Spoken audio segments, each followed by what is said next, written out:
昨天又见，今天又见，我们天天相见。大家好，欢迎回到天天相见厨房，我是伟哥。最近很火的黄瓜鸡蛋减肥法，受到了很多人的喜爱。虽然说有一部分人已经尝到了甜头，但是也有一部分人一直在坚持，却一直都在失败。归根结底还是自己没能够坚持到底，没能自律，减3天养2天就又回来了。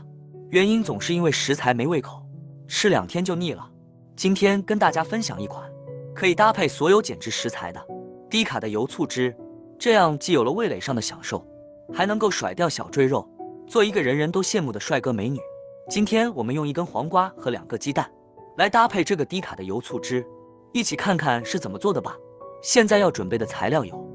黄瓜、鸡蛋、柠檬、蜂蜜、洋葱末、白芝麻。鸡蛋中含有着丰富的维生素 B 和其他的微量元素，维生素 B 可以分解和调节新陈代谢，从而促进消化吸收，加速脂肪燃烧，而且吃鸡蛋饱腹感强，轻易不会觉得饿，所以我们瘦身期间可以适量的吃一些鸡蛋哦。现在我们先来把鸡蛋清洗干净，把鸡蛋放入大碗中，跟着加入少许的食用小苏打，再倒入清水，把小苏打搅拌融化。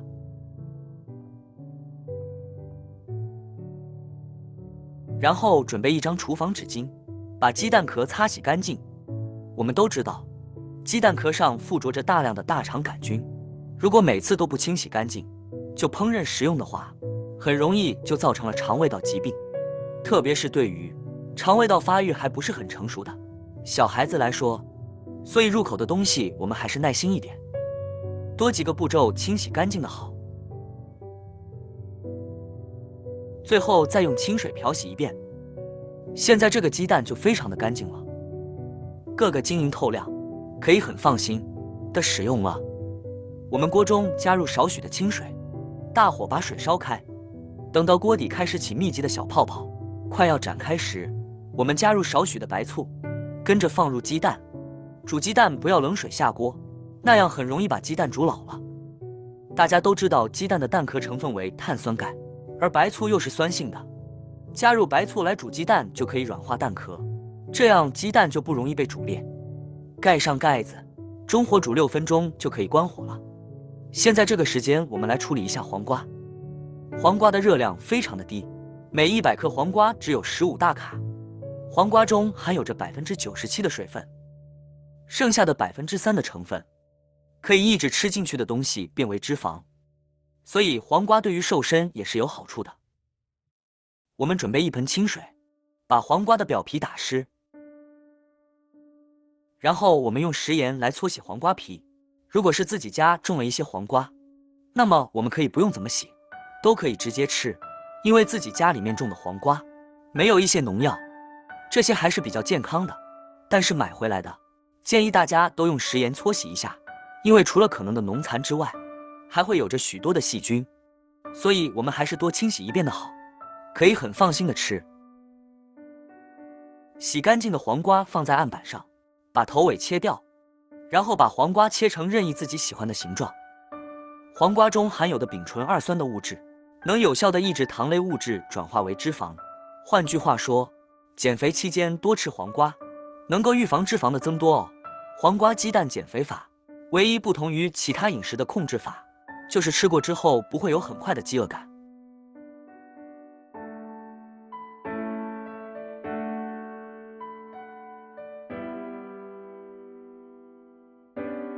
切好的黄瓜放入盘中，然后整齐的摆放在盘子底部，摆盘的漂亮一些，这样自己吃起来心情也会更好，胃口也会增加哦。现在先放在一旁备用。接下来我们来把煮好的鸡蛋捞出来，放入凉水中浸泡放凉，这样利用热胀冷缩的原理，我们剥起壳来就会非常的轻松了，而且还节省时间，放置不烫手就可以剥去鸡蛋壳了。制作视频不易，您的每一个留言和每一个点赞都是我前进的动力。如果觉得我的视频对您有帮助的话，请您给我点个赞吧，感谢您的支持。煮好以后，我们把鸡蛋对半切开，分成4份，再随意的摆放在黄瓜上就可以了，先放在一边。现在重点来了哦，低卡美味的油醋汁。第一就是油，如果你立志要减肥，要么就是不吃油，要么就是少吃油，要吃就是橄榄油。第二就是酸，酸可以用米醋、陈醋或者是果醋都行，我这里用的是陈醋。第三咸，咸味可以有生抽鱼露或者是蒸鱼豉油，这里我用的是蒸鱼豉油，味道鲜鲜，也不用另外再加盐了。加入一点柠檬汁，这样吃起来味道会更加的酸爽清新。当然不习惯酸的也可以不用放。第五天减肥期间，不能够过多的吃含糖量高的东西，那么我们就可以用蜂蜜来代替。第六星，这里可以加入蒜末、黑胡椒或者是洋葱末，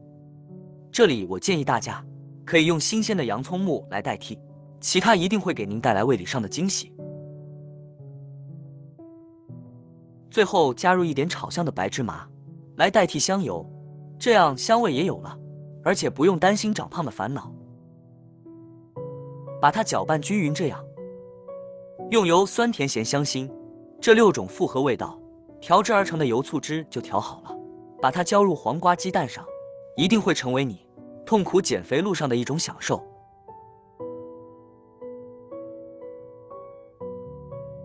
淋好以后就可以美美的开吃了。事实证明，适量的吃鸡蛋是可以减肥的。100克的煮鸡蛋里含有151大卡的热量，100克的煎鸡蛋里含有209克大卡的热量，而100克米饭含有356大卡的热量。可见鸡蛋的热量远远低于米饭，而且鸡蛋还有很强的饱腹感。这下你明白为什么明星减肥期间都不吃主食了吧？听说黄瓜鸡蛋减肥法效果是真的很不错，但是任何减肥方法都要以健康为中心，并搭配合理适当的运动，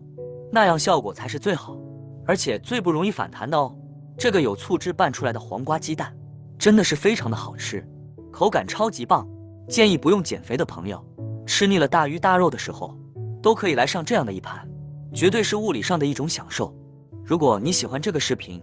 帮忙给我点个赞，并订阅我的频道，别忘了在下面留言告诉我你有学会做这个家常菜了吗？下个视频中我将会带来更多的家常菜。谢谢你的观看，我们下个视频见。